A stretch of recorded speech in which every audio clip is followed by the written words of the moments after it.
pukul 16 waktu Indonesia Barat. Informasi aktual dari wilayah Belaja Sumba, Bengkulu, Lampung, Jambi, Sungai Liat, dan Palembang. Kami rangkum dalam Warta Belaja Sumba.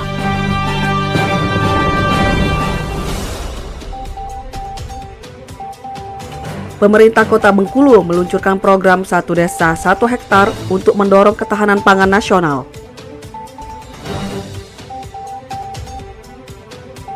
Angin puting beliung menghantam beberapa lapak pedagang berbentuk booth kontainer di Pantai Linau, Kecamatan Maje.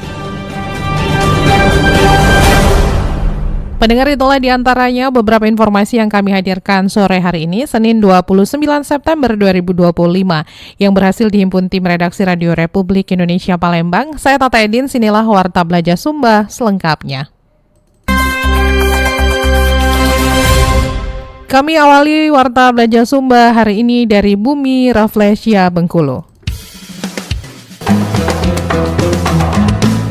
Pasar Bembah, dusun tepi, Tabah Penanjung, tebing no tinggi, sembah disusun 10 jari, pertanda adat pemagar negeri. Jauh nian pasar. Pendengar, pemerintah Kota Bengkulu meluncurkan program 1 Desa 1 Hektar atau SADESAHE untuk mendorong ketahanan pangan nasional. Laporan Agung Rizaldi, RRI Bengkulu. Guna mendukung ketahanan pangan nasional, pemerintah Kota Bengkulu menginisiasi program 1 Desa 1 Hektar penanaman jagung atau SADESAHE. Wali Kota Bengkulu Dedi Wahyudi menjelaskan bahwa program SADESAHE mendorong setiap desa dan kelurahan untuk menanam jagung minimal 1 hektar. Walaupun tinggal di kota dengan lahan terbatas karena banyaknya perumahan, masyarakat jangan kehilangan akal karena masih ada lahan sisa yang belum dimanfaatkan. Ya, ini dalam rangka mendukung ketahanan pangan, 1 kelurahan, 1 desa, 1 hektar. Walaupun kita di kota, lahannya terbatas karena banyak perumahan, tapi kita jangan kehilangan akal. Jadi TPU di Sidomulyo ini masih ada lahan sisa yang belum termanfaatkan, itu kita tanami dengan jagung. Ia juga menambahkan bahwa program ini dikemas dalam bentuk lomba, sehingga para penyuluh pertanian hingga aparat wilayah diharapkan dapat memaksimalkan pengelolaan lahan 1 hektar tersebut. Selain itu, kegiatan ini juga selaras dengan program Pemkot Bengkulu lainnya, yakni Sapo Suruh atau 1 pohon buah 1 rumah. Menurut Dedi, pemanfaatan lahan tidak hanya terbatas pada tanaman pangan, tetapi juga tanaman buah yang bermanfaat bagi warga. RRI Bengkulu, Rizadi Alfitara melaporkan. Dari Bengkulu kita menuju ke RRI Sungai Liat. Jam buku rimba buang lalu di belakang, ku santun, ku simpen kacamata dek ngeliat. Wahai anak muda Bangka Belitung, bangkitlah tebar semangat muda Ika, berkarya berjuang untuk negeri. Pendengar, kebakaran hutan dan lahan karhutla terjadi di Kabupaten Bangka dalam beberapa hari terakhir. Namun begitu, kabut asap hanya melanda wilayah sekitar kebakaran karena cepat diatasi pemadam kebakaran. Selengkapnya dilaporkan Irwan Aulia Rahman, RRI Sungai Liat. Pendengar, pemadam kebakaran Kabupaten Bangka mengungkapkan dalam beberapa hari terakhir terjadi kebakaran hutan dan lahan di beberapa wilayah. Kebakaran hutan dan lahan menyebabkan kabut asap di sekitar lokasi kebakaran. Kasih Penanggulangan Pemadam Kebakaran Kabupaten Bangka, Zelvika Amia mengungkapkan saat ini potensi titik panas berada di wilayah dekat pantai maupun lahan-lahan produktif. Namun begitu, pemadam kebakaran Kabupaten Bangka cepat melakukan pemadaman dan pendinginan agar kebakaran dan kabut asap tidak meluas. Sementara ini yang terpantau titik panas itu hanya ada di beberapa kecamatan. Kecamatan Sungai Liat, Merawang, Riau Silid, Kemali. Nah, mengapa demikian? Karena masyarakat di situ menyampaikan ke kami secara detail kejadian kebakaran. Untuk di daerah lain itu agak belum menyampaikan apakah itu tidak ada terjadi kebakaran atau ketika ada terjadi kebakaran mereka sudah bisa menanggulanginya. Zalfika Amia menambahkan saat ini pihaknya juga dibantu oleh relawan pemadam kebakaran atau Redkar yang telah dibentuk di setiap desa dan kelurahan di Kabupaten Bangka. Di desa kelurahan mereka sudah membentuk relawan-relawan kebakaran. Jadi kalau terjadi kebakaran hutan itu mereka bisa menanggulangi. Kalau memang berat mereka baru menghubungi kami untuk minta bantuan. Sementara itu, Dimas, warga Dusun Tutut, Desa Penyamun, Kecamatan Pemali, Kabupaten Bangka, mengatakan kebakaran yang terjadi di dekat lingkungannya sempat menimbulkan gangguan kabut asap, namun tidak lama terjadi karena cepat dipadamkan pemadam kebakaran, dibantu oleh warga setempat. Takutnya kalau misalnya anak-anak juga menghirup asapnya kayak gitu, walaupun sebenarnya asapnya nggak terlalu itu karena pemerintah cepat dalam mengenanganinya sih ya. Pemadam kebakaran Kabupaten Bangka juga melakukan sosialisasi kepada masyarakat agar selain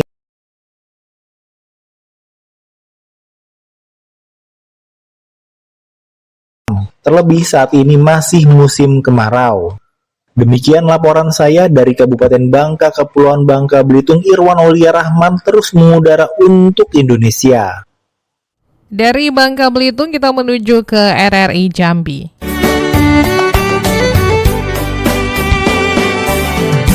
Dari ujung Jambung sampai Duri aku raja.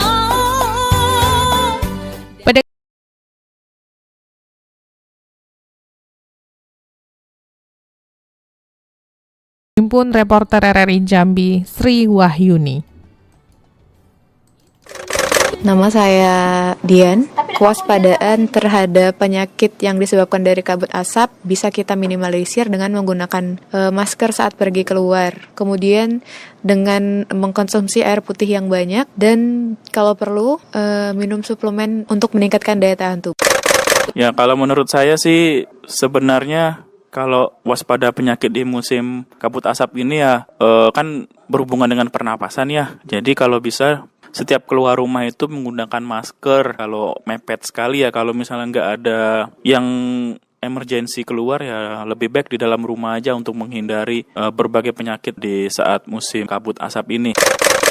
Sebagai warga kalau memang ada kabut asap itu kan saya pasti khawatir juga, terus kan anak-anak jadi mudah batuk, terus sesak. Jadi usahain keluar rumah itu pakai masker dan asupan air itu cukup untuk menjaga kelembapan.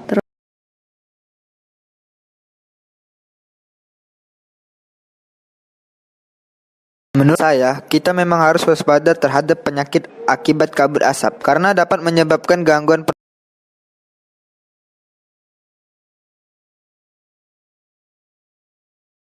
bisa mungkin mengurangi aktivitas di rumah ketika udara sedang buruk.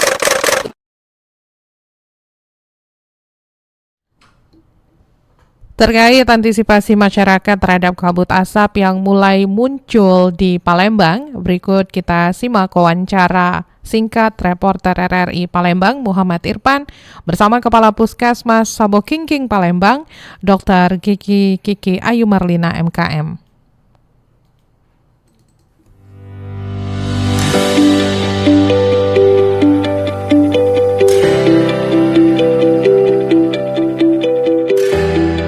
Baik pendengar, saat ini saya sedang bersama dengan Kepala Puskesmas Sabokingking Palembang, Dr. Kiki Ayu Marlina.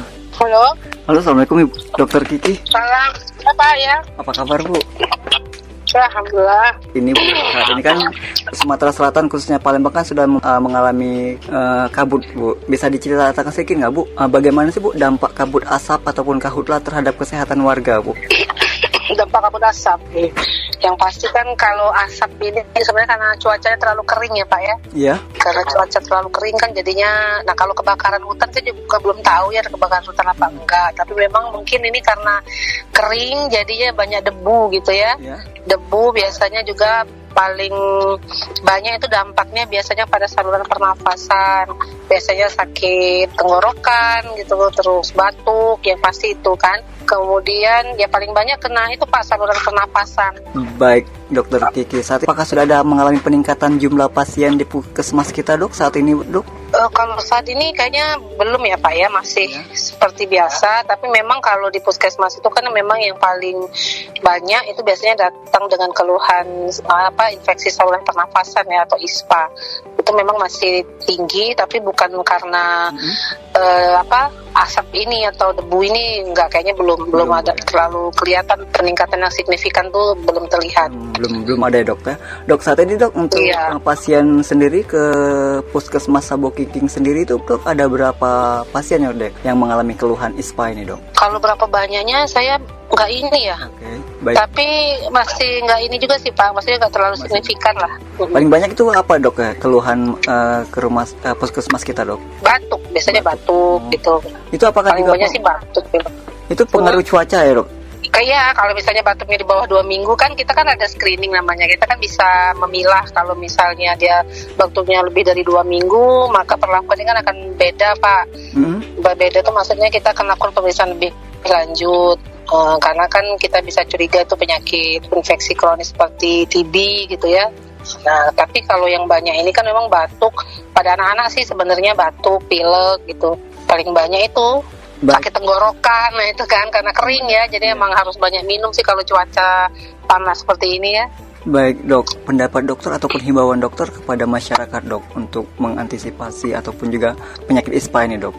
Kalau himbauan kami, karena cuaca ini sangat kering gitu, panas gitu ya, banyak minum air putih, kemudian mengurangi konsumsi gula pastinya, jadi minumnya minum air putih aja, bukan air minum yang ditambah dengan gula gitu ya, jadi minum air putih, kemudian kalau keluar usahakan menggunakan masker, terutama masyarakat yang beraktivitas di luar menggunakan kendaraan roda 2 itu harus menggunakan masker, kemudian menggunakan sunblock juga ya, karena cuaca sangat panas menyengat gitu, UV-nya juga kurang bagus sinar UV-nya, jadi menggunakan sunblock atau sunscreen untuk kulit dan muka.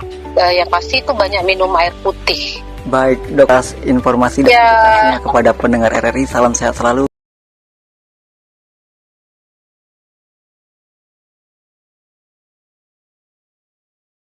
Baik pendengar, itulah wawancara singkat saya bersama dengan Kepala Puskesmas Sabokiking Palembang, Dr. Gigi Kiki Ayu Marlina dari Palembang, Sumatera Selatan. Muhammad Irfan, Pro 1 RRI terus mengudara untuk Indonesia.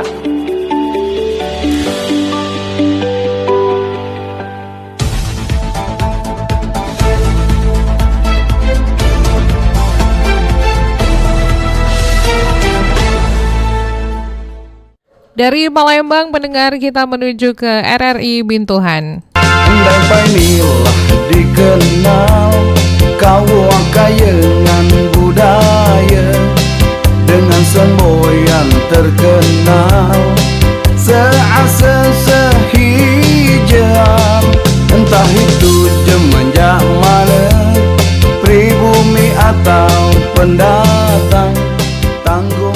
Pendengar, angin puting beliung menghantam beberapa lapak pedagang berbentuk boot kontainer di Pantai Linau, Kecamatan Maje. Laporan Rohil Minalta, RRI SP Bintuhan. Angin puting beliung yang terjadi di kawasan Pantai Linau, Kecamatan Maje pada Minggu sore kemarin menghantam beberapa boot kontainer penjual di kawasan tersebut. Oki Radiansah, warga desa Linau yang menyaksikan kejadian tersebut mengatakan, kejadian puting beliung ini mulai terjadi di tengah laut arah dermaga Linau Ujung dan berangsur menuju daratan dengan pusaran semakin membesar. Sehingga sangat berada di daratan, angin puting tersebut menghempas beberapa tempat jualan masyarakat berbentuk boot kontainer, sehingga boot kontainer terangkat dan menghantam sebuah rumah di seberang jalan lintas Linau. Disampaikan Oki, beruntung pada kejadian ini tidak ada korban karena penjual pada boot kontainer tersebut masih berada di luar sambil merekam kejadian angin puting beliung. Menurut Oki, kejadian angin puting beliung ini baru terjadi pertama kali karena selama ini hanya angin badai yang sering terjadi. Memang awalnya itu mulai dari ujung dermaga tengah ujung itu kan, ya, terus minggir ke dermaga yang paling yang dermaga Karang itu. Udah itu langsung minggir ke, dia pas lari ke pinggir langsung nerjang itu bualan itu, langsung diterbangkannya sampai ke pinggir jalan tuh, sehingga ngempas ke rumah warga di depannya itu. Pasca kejadian ini, BPBD Kaur yang dibantu warga telah mengevakuasi boot kontainer yang rusak untuk diamankan.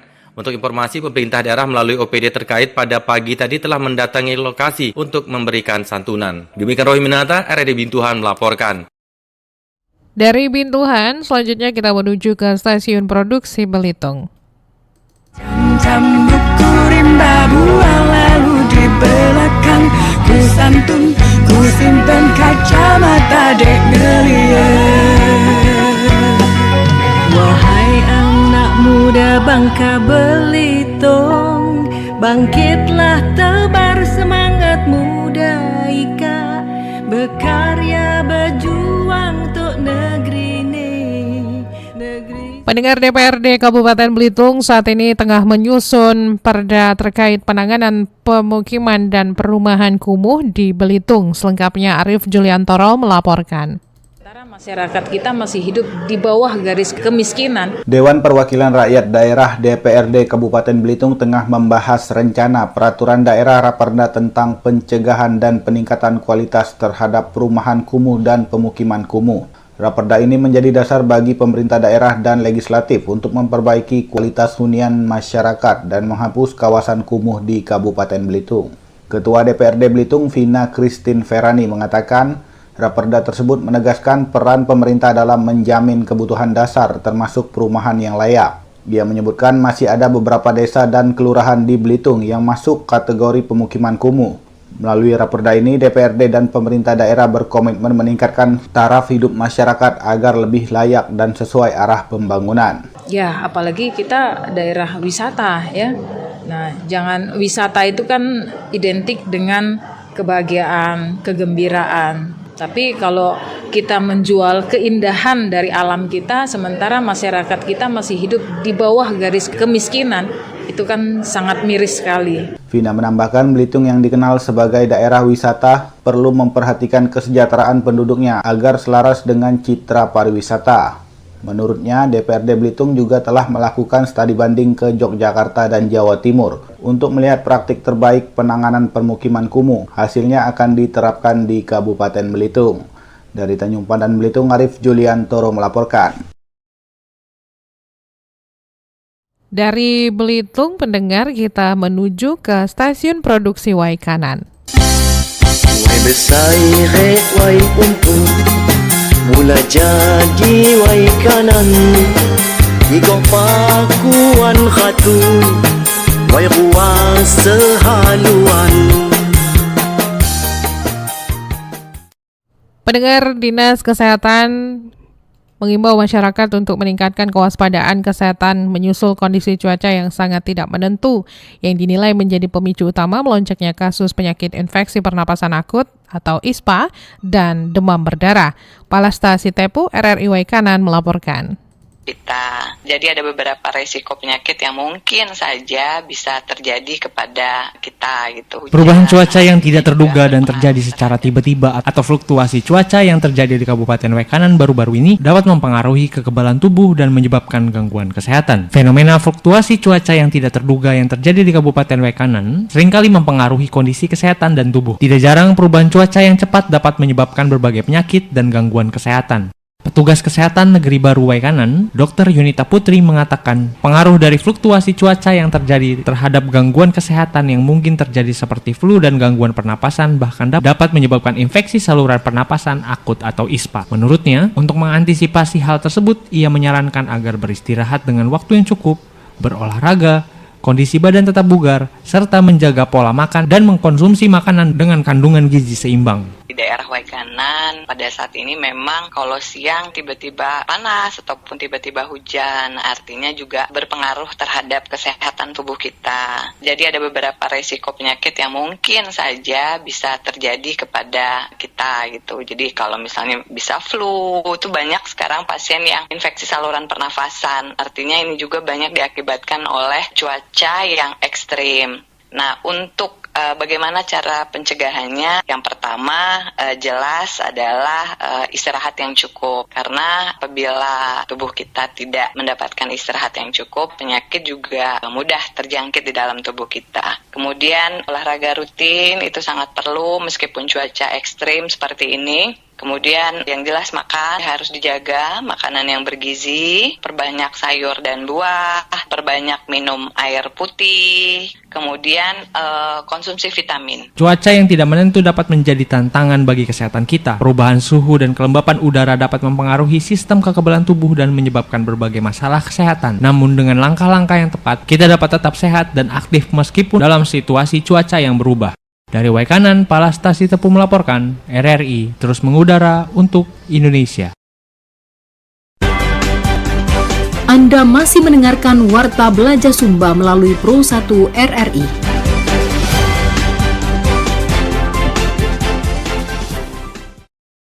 Pendengar dari Waikanan, kita menuju ke Sungai Penuh.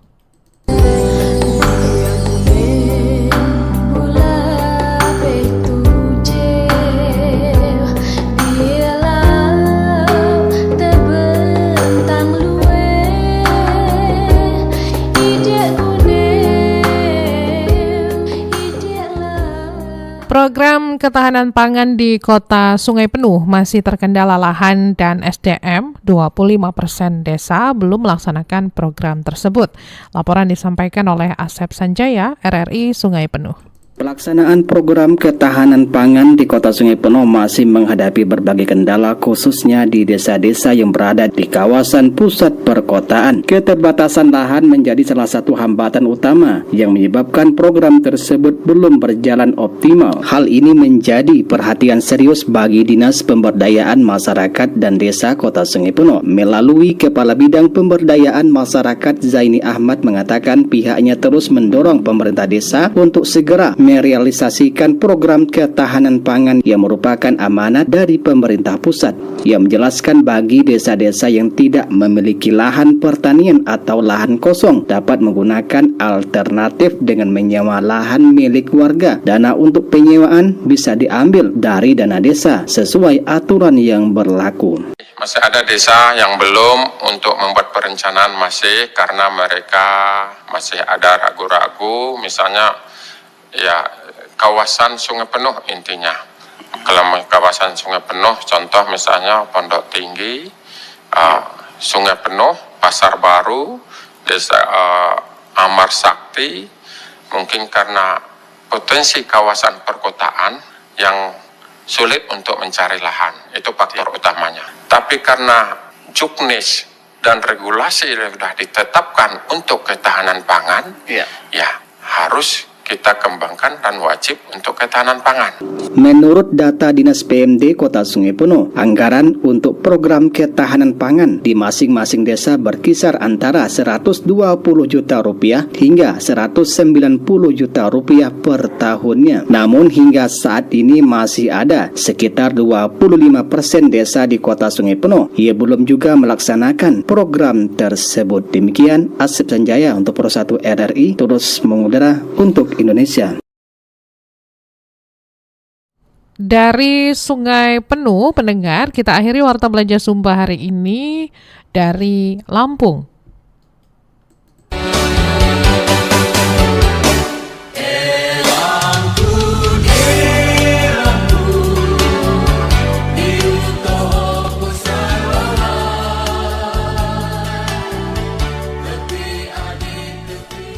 Wakil Gubernur Lampung Jihan Nurlela menyebut angka buta aksara di Provinsi Lampung saat ini masih ada sebanyak 2,64%. Hal ini menjadi tantangan untuk meningkatkan literasi.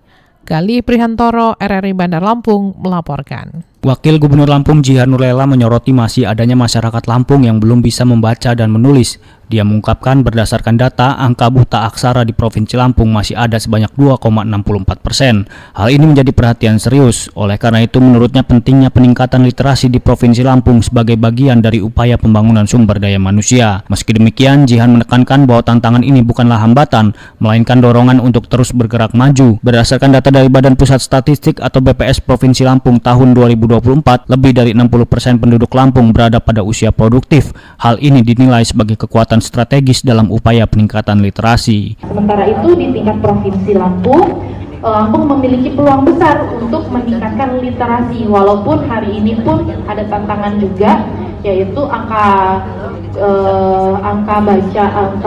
buta aksara kita masih ada jadi belum 0, jadi masih 2,64%, artinya dari 100 orang ada 2-3 orang yang memang belum bisa membaca dan menulis dengan sesuai.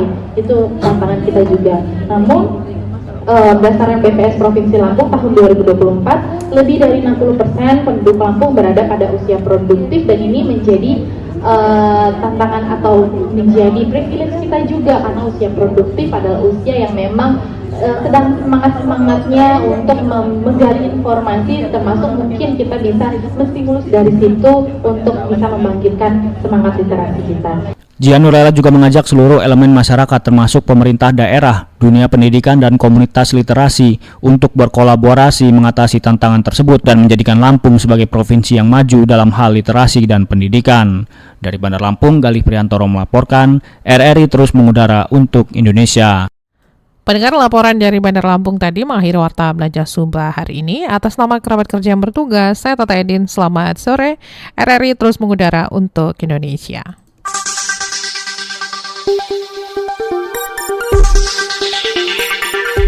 Baru saja Anda ikuti rangkuman informasi aktual Warta Belajar Sumba. Selamat sore, sampai jumpa.